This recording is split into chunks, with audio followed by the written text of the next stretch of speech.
Saturday's precise and important news.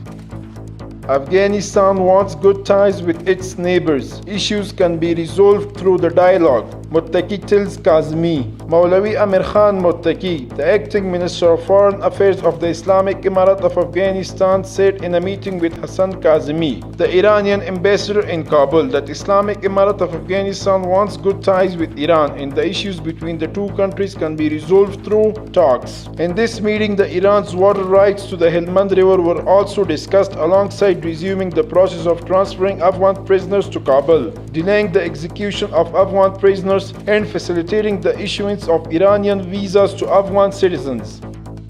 Afghanistan Embassy in Ashgabat announces appointment of new commercial attaché. The Afghan Embassy in Ashgabat holds a ceremony introducing Muhammad Harun Saidi as a commercial attaché at the embassy. Fazal Muhammad Sabir, acting head of the Afghan Embassy in Turkmenistan, speaking at the ceremony, noted the Islamic Emirates plan to support the private sector in Afghanistan and emphasize the role of trade and investment in the development of relations and economic cooperation between Afghanistan and Turkmenistan.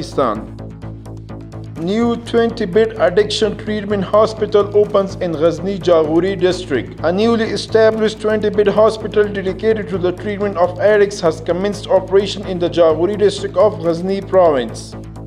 The transfer of goods by railway has increased. Afghanistan Railway Authority officials said during the summer month of the year 1402, 4,27,597 metric tons of goods were transferred by rail into the country.